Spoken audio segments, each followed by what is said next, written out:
Yeah, good day everyone. I greet everybody watching us from home. Yeah, this today video clip is going to be based on the note 2 of the book of history, which is titled "Is there integrity among African politicians?" Yes, it is a question, just like the first note. The first note said that who created Nigeria. It is a question. This one too is a question. Is there integrity among African politicians? You know, if I look at based on my own view, I see that this our political system, we can't use it to explain integrity in Africa. We can't use it to explain integrity in Africa. That's why I want the future politicians to learn the right way to guide us, the right way to rule us. That is why I write this research. I'm going to look at when there is still integrity among African politicians. When there is still, so you know what that means now. So that's what we are going to talk about here. When there is still integrity among African politicians. Read for me. Is there integrity among African politicians? When the word integrity still has meaning among African politicians. Yes, when it's still. Did you know Kwame Nkrumah ruled Ghana for 9 years from 1957 to 1966? Under this period, he built at least one industry in every region of Ghana. He built all but did not build even a house for himself. Yes, that is Kwame Nkrumah. He ruled Ghana for 9 years and he built industries for them. He did good things for them and he didn't build even a house for himself. Do you know why? Because he didn't turn the gain of the citizen to his own. Yes, because if he used the wealth of the country for his personal gain, he will build the house now. Yes or no? Yes. He didn't steal the wealth of the country. So continue reading. He built several new industrial cities across Ghana, including the famous Tena and Akosombo industrial cities. These industrial cities have several industries and production centers, which produce nearly all commodities needed of economy while employing the citizens. Yes, he built industries around Ghana, industry cities. Those industry cities, they house several industry and production centers where they produce things that they need in the country, and it was employing the citizen of the country to work there, balancing the economy of the country. The next paragraph. He built roads which are still alive today after 60 years. In fact, Tema Motorway is still the best stretch of road in Ghana as we speak, and it was built by Nkrumah. Yes, we are talking about this event that has happened in the range of 1957 to 1966. Then the road he built for them still existing today. People are using it. They are benefiting from the good he did. Next paragraph. The colonial administration that ruled and exploited Ghana internationally deprived the people of northern part of Ghana and access to education or any kind of development in order to force the people living in those areas to move to the middle and southern belts of Ghana for free labor. Yes, then those colonized people, those people who came to colonize them, the white people, they did not want the north people. Then they didn't give them free access to education. They didn't give them access to education. They didn't give them to any form of development.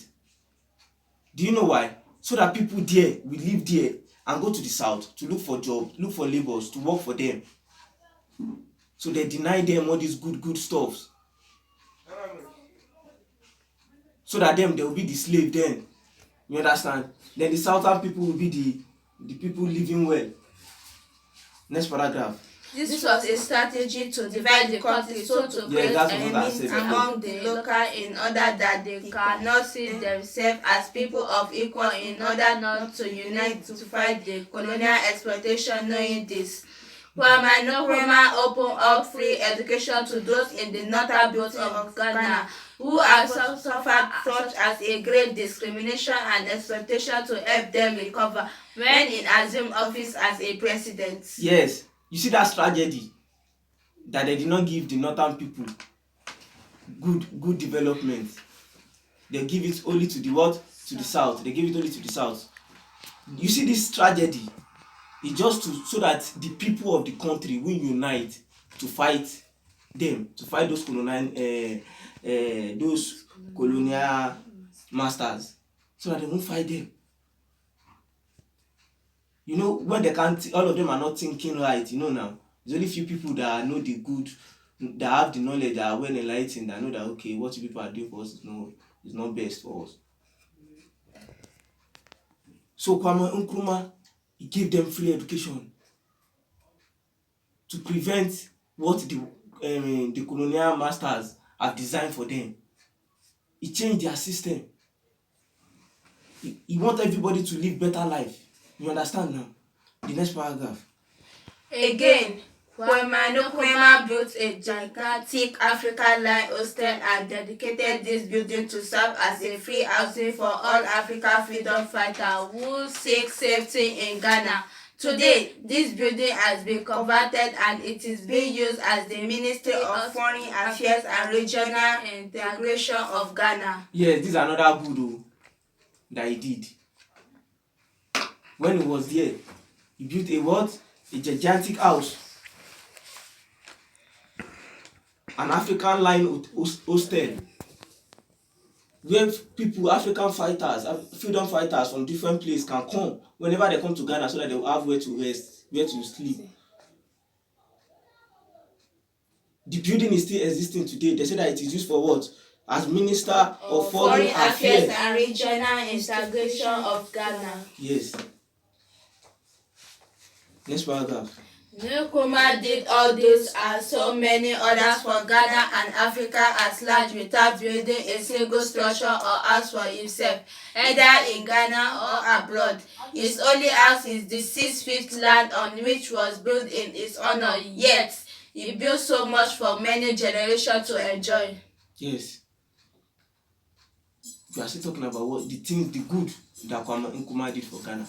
He did all these things and he didn't do what? He didn't build even a house for himself. Does that mean he did not live a good life? Look at the good he did when he was there. People are still benefiting from it up till today. Next paragraph.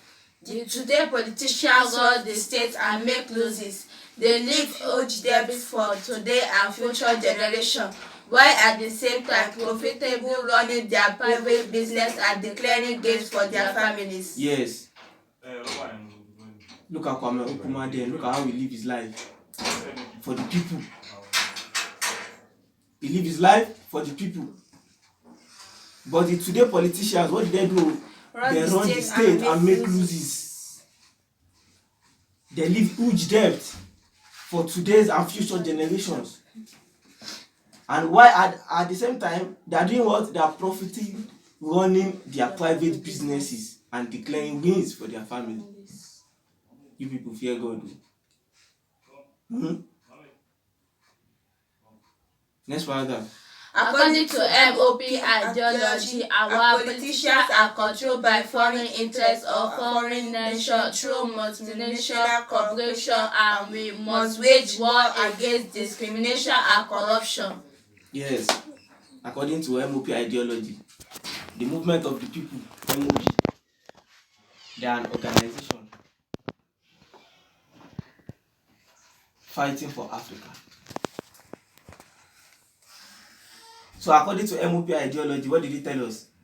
Our politicians are controlled by foreign interests or foreign nations through multinational corruption, and we must wage war against discrimination and corruption. Yes, MOP ideology that let us know that our politicians, they are being controlled by foreign interests.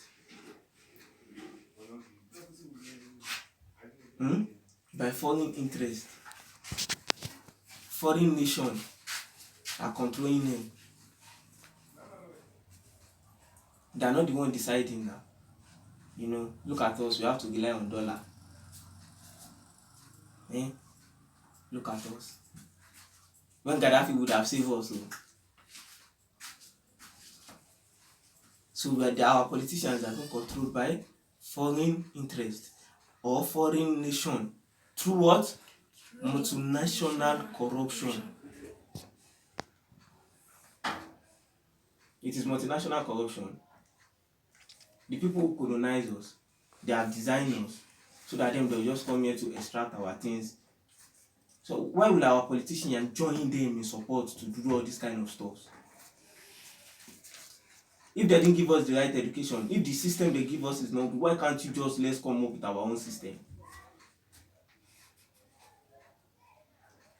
Must we look at them? What are we looking for that we don't have here? This is Africa. We are great, far.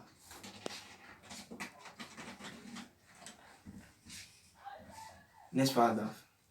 So I endorse to that, but in order for us to fight the corruption, we must first understand it, underline the various forms of corruption: graft, political and administrative. Those are the three factors to African corruption. Yes, I agree to what the MOP ideology says. The movement of the people. I agree to them that our people, our politicians, they are being controlled by foreign interests. I agree to that. And now we must now do what? We must wage war against it. Do you understand? We must understand it. Underline the various forms of corruption: grand, political, and administrative. That's the three factors to African corruption. So we must understand it if we want to fight it.